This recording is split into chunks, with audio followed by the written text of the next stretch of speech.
మంత్రివర్యులు నిరంతరం ప్రజల మధ్యలో ఉంటూ ప్రజల ప్రేమ దోచుకొని పెద్ద మెజారిటీతోటి ధర్మపురి నియోజకవర్గం నుంచి గెలిచి వీపుగా మరి రేవంత్ రెడ్డి గారి క్యాబినెట్లో మంత్రిగా ఉన్న అడ్లూరు లక్ష్మణ్ కుమార్ గారికి నూతనంగా మన జిల్లాకు అధ్యక్షుడిగా ఎన్నికైన సోదరులు మిత్రులు నందయ్య గారికి మొట్టమొదటిసారి వస్తున్నారు కాబట్టి యాక్చువల్లీ చాలా పెద్ద ఎత్తున ప్రోగ్రామ్ చేసే కార్యక్రమం ఉండే కానీ ఈరోజు రెండో రోజు నామినేషన్ అన్ని గ్రామాలలో చాలామంది నామినేషన్ దాంట్లో బిజీ ఉండడం అయినప్పటికీ చాలామంది వచ్చి మరి మనం వెళ్ళాలనుకున్న సమయం కొంత డిలే అయినప్పటికీ కూడా ఇప్పటికీ చాలామంది బయట కూడా ఉన్నారు. మరి వివిధ గ్రామాల నుంచి విచ్చేసిన కార్యకర్తలకు కాంగ్రెస్ పార్టీ అభిమానులకు వేదిక మీద ఉన్న మాజీ మున్సిపల్ చైర్మన్ జ్యోతి గారికి, గంగాధర్ గారికి, జెటి లింగన్ గారికి, లక్ష్మణ్ గారికి, మార్కెట్ కమిటీ చైర్మన్ అంజిరెడ్డి గారికి, అదేవిధంగా కొంతం రాజా గారికి, శ్రీరామ్ వేరు గారికి, నరసింహగౌడ్ గారికి, అన్నం అనిల్ గారికి, సుమగ్రవి గారికి, కవిత గారికి, జిల్లా కిసాన్ సెల్ అధ్యక్షుడు తిరుపతి రెడ్డి గారికి, శ్రీనివాస్ రెడ్డి గారికి, మరి జిల్లా అధ్యక్షుడు యూత్ కాంగ్రెస్ అధ్యక్షుడు పీరం నాయేష్ గారికి, మరి వేదిక మీద ఉన్న ప్రతి ఒక్కరికి పేరు పేరున నమస్కారం తెలియజేస్తూ, వాస్తవానికి కాంగ్రెస్ అంటే నేను ఎప్పుడు ప్రతి మీటింగ్లో చెప్తాను, కాంగ్రెస్ అంటేనే బడుగు బలహీన వర్గాలు, ఎస్సీ ఎస్టీ మైనారిటీలకు అండగా ఉండే పార్టీ ఏదైనా ఉంటుందో కాంగ్రెస్ పార్టీ. మీరు నా స్పీచ్లు వినండి, నా ఏ ప్రోగ్రాంలో వినండి, ప్రతి కార్యక్రమంలో గతంలో రాజశేఖర రెడ్డి గారు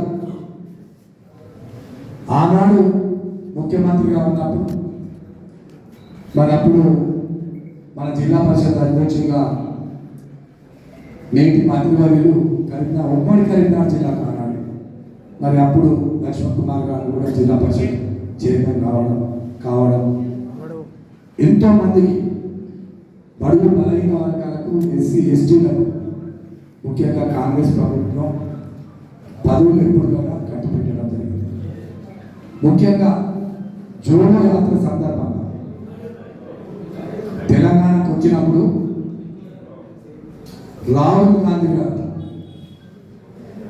ముఖ్యమంత్రిగా ఆనాటి పిసిసి అధ్యక్షుడు రేవంత్ రెడ్డి గారితో పాదయాత్ర చేస్తున్నప్పుడు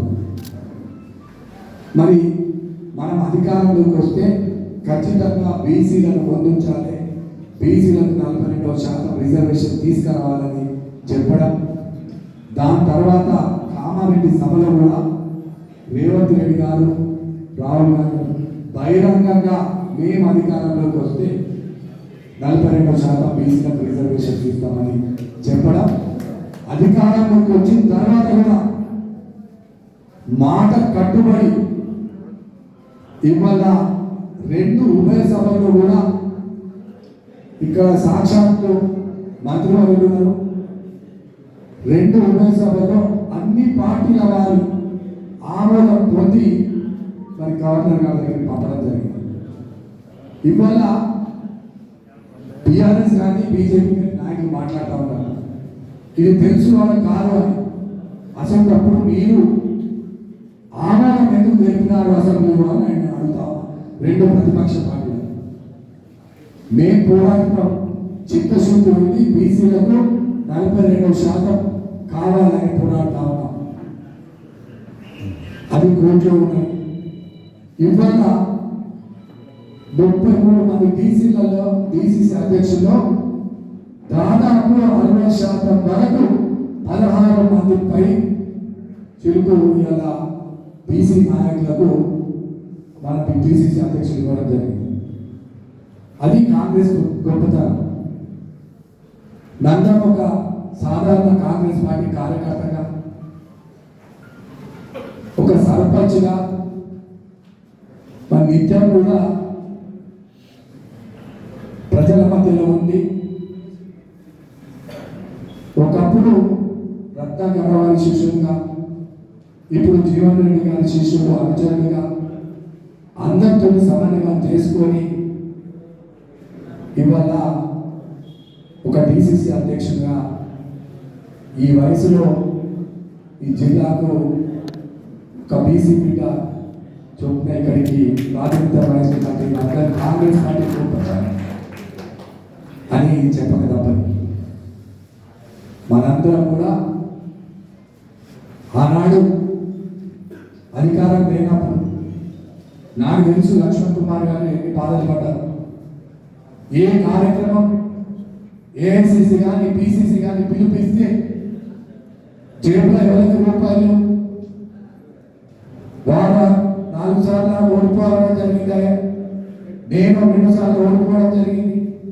అయినప్పటికీ ప్రతి కార్యక్రమాన్ని ఏ పిలుపునిస్తే ఆ పిలుపుకు మన కోరిక నియోజకవర్గం నుంచి పెద్ద ఎత్తున ఎన్ని ఇబ్బందులు పడ్డా కూడా ప్రతి కార్యక్రమం ఏఐసిసి డిసిసి పిలుపును చూడటా తప్పకుండా నిర్వహించి దాన్ని విజయవంతం చేసినాం. అది మరీ లక్ష్మణ్ కుమార్ గారు డిసిసి అధ్యక్షుడు ఉన్నప్పుడు ఫోన్ చేస్తూ అలా ఎట్లా రావాలి, ఎంతమంది వస్తారు, ఎంతమంది తీసుకొస్తారు, కార్యక్రమం ప్రతిసారి మాకందరికీ కూడా ఫోన్ చేసి ప్రేమతోటి అభిమానంతో, అంటే ఒక డిసిసి అధ్యక్షుడు కావాలంటే దానికి అయ్యే ఖర్చు. ఇలా మనం మీటింగ్ పెడుతున్నాం, భవిష్యత్తు తెలుసు బరువు అని తనకు తెలుసు. 7 సంవత్సరాలు మరి లక్ష్మణ్ కుమార్ గారు ఆ బరువు పోసినారు. ఇప్పుడు మళ్ళీ ఆ బస్తా బరువు ఎంతుండదో మరి మా లక్ష్మణ్ గారు మా నందయ్య గారికి చెప్పాలి. ఇంకా పోయడం అంటే చాలా ఇబ్బంది. నిన్న నేను మొన్న సాయంత్రం హైదరాబాద్ వెళ్ళా, మీ అందరూ తెలిసి ఇక్కడ అందరం చేసి నాకు హైదరాబాద్ వెళ్ళే వరకు రాత్రి సమయం ఆలస్యమైంది. లేకపోతే మంత్రి గారికి 2 మిస్డ్ కాల్స్ నేను పొద్దున్న కరెక్ట్ 7:30కి వారు కూడా అనుకున్నట్టున్నారు 7:30 6:30కి లేకపోతే అవుతుంది. ఎందుకంటే వారు పొద్దున్నే వేస్తారు, లక్ష్మణ సంవత్సరం దర్శనానికి వెళ్తారు. నాకు పొద్దున్న వేసే కొంచెం లేట్గా వేస్తాను.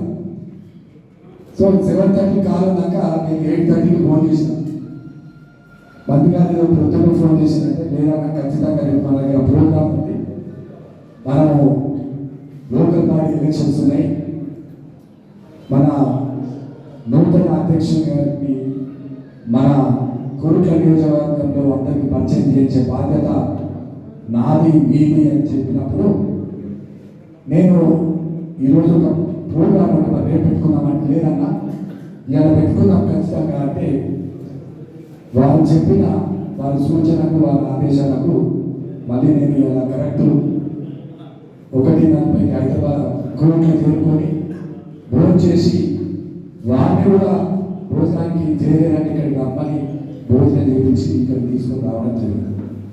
అంటే పార్టీకి ఎప్పుడు కూడా అదే విధంగా రాబోయే స్థానిక సంస్థ ఎన్నికలు ఇవాళ మనందరం ఏకగ్రీవంగా ఎన్నుకుంటే ప్రభుత్వం 10 లక్షల రూపాయలు ఇస్తా ఉన్నది. నేను విడ్రాల్ సభ వరకు ఈ వేదిక ద్వారా తెలియజేస్తా ఉన్నాం. మా మంత్రి గారి ఫండ్, మంత్రి గారి నాయకత్వం